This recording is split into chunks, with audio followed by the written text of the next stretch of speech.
네. 첫 번째, 마지막 키워드입니다. 오늘 밤입니다. 오늘 밤 트럼프 대관식입니다. 오늘 밤. 엄밀히 말하면 이제 돌아오는 새벽 2시. 오늘 밤에서 내일로 넘어가는 새벽 2시. 우리 시각 기준이죠. 우리 시각 기준으로 새벽 2시에 트럼프 당선인에 대한, 대통령에 대한 대관식이 열릴 예정이다라는 겁니다. 그럼 대체 일정이 어떻게 되는 거야? 이미 뭐 하고 있는 것 같긴 하던데 싶으실 수 있어요. 취임 일정 같이 보겠습니다. 이거죠. 오늘은 20일이죠. 근데 여기 나와 있는 20일은 현지 시각 기준입니다. 현지 시각 기준 20일 낮 12시에 이 낮 12시에 취임 선서식이 있을 예정입니다. 그 전에 뭐 차담회도 있고 성공회 뭐 예배도 있고 한데 이거 전에 그럼 지금 현재 우리 시각 오전 9시가 넘어간 지금은 뭘 하고 있느냐? 대략 알링턴 국립묘지를 참배하고 있을 것 같다라는 생각이 좀 듭니다. 대략 이 끝나고 나면은 트럼프 당선인의 또 연설이 뒤이을 예정이다라는 건데 이 시점에서 이 당선인의 연설이 상당히 좀 중요하죠. 무슨 말을 하냐에 따라서 이 트럼프 이게 청사진이 어떻게 그려지느냐가 나오는 건데 미국 전문가시죠. 차두현 아산정책연구원 부원장님 모시고 얘기를 좀 나눠보겠습니다. 안녕하세요, 원장님. 네, 안녕하십니까? 네, 원장님. 지금 뭐 미국을 다시 위대하게 뭐 막아 뭐 이런 큰 흐름은 저희가 알겠습니다만 네네. 그 중에서도 이번 곧 있을 이 당선인 연설에서 트럼프 당선인이 뭘 강조하게 될 것이냐 어떻게 보십니까? 네, 아무래도 지금 본인이 당선된 배경 이런 걸 전체적으로 볼 때는 국내 문제에 대한 해결 비전을 중심으로 이제 어떻게 다시 위대한 미국을 만들겠다라는 이 청사진들을 제시를 할 걸로 생각이 돼요. 네. 그러면 우리가 흔히 생각을 하는 것들이 이제 이 국내 이제 투자라든가 인프라의 다시 이 투자 활성화 문제들, 네. 그 다음에 이제 불법 이민자들의 색출하고 이 추방에 대한 문제들, 네. 그리고 각종 이제 국내에서 세제라든가 규제 개혁 문제들, 이런 부분들 이미 선거운동 과정에 나왔던 얘기들을 이제 제시를 할 걸로 생각이 되고요. 대외 부분에서도 이제 지금 이미 그린랜드나 파나마 문화 같은 얘기도 나오지 않았습니까? 네. 이제 보다 공격적인 어떤 자원 획득 정책 이런 얘기들이 나오고 이런 얘기들과 함께 공급망 재편 이런 것도 강조가 될 걸로 생각이 되는데요. 네. 지금 포인트가 제가 볼 땐 두 가지예요.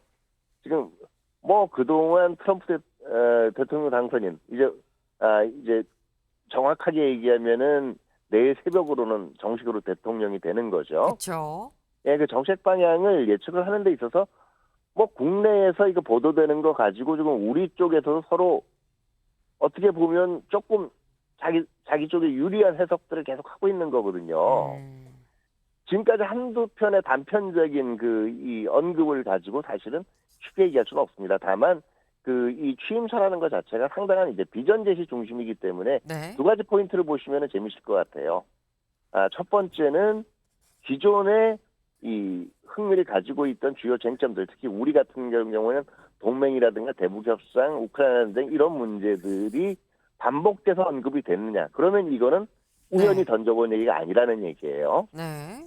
두 번째는 기존에 등장하지 않았던 어떤 새로운 키워드들이 등장을 하느냐? 이거는 이제 이 11월의 승리 이후에 네. 그 정권 준비 기간 중에 새롭게 지금 접근들을 시도를 하고 있다라는 얘기가 되거든요. 네. 그러니까 어떤 면이 반복이 되느냐, 아니면 전혀 새로운 얘기가 어느 시점에서 어떤 맥락에서 나오느냐를 살펴보는 게 굉장히 중요할 것 같아요. 네. 지금 이 원장님께서 명쾌하게 좀 정리를 해주셨어요. 엄밀히 보면 딱 두 가지로 좀 보면 된다. 일단 기존에 얘기했었던 부분을 또 강조하느냐 아니면 이거 말고 새로운 뭔가가 오늘 나오느냐. 이게 네, 포인트가 두 될 가지 수가 다 있다. 지금 섞여 있을 거예요, 아마. 네, 아마 둘 다 섞여 있을 건데 이 부분 잘 봐라라는 말씀을 하셨는데 네. 근데 진짜 궁금한 건 사실상 네. 그동안 트럼프 당선인이 했었던 얘기가 행정명령 얘기가 있었습니다. 다음 기사를 좀 볼까요? 네네. 행정명령 100건 내가 취임하자마자 내가 시행할 겁니다라고 얘기를 했었는데 관건은 100개가 뭐냐보다는 일단 여기에 대해서 우리나라가 직접적으로 영향을 받는 게 뭐가 있을까라는 점인 거거든요.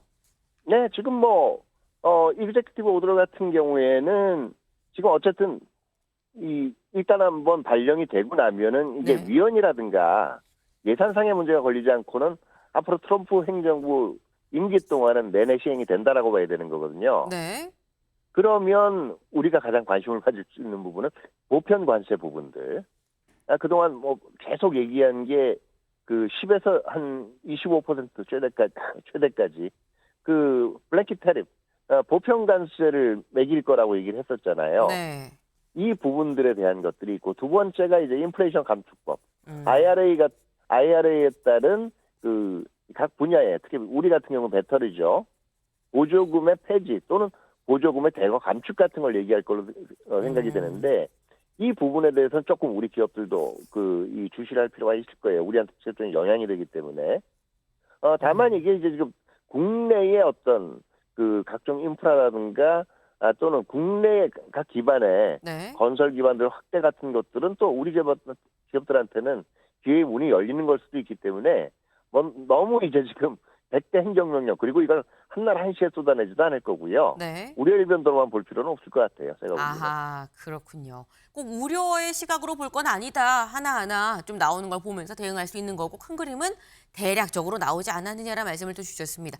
감사합니다, 네네, 원장님. 예, 감사합니다. 네. 저희가 준비한 소식 오늘 여기까지입니다. 오늘도 좋은 하루 보내세요.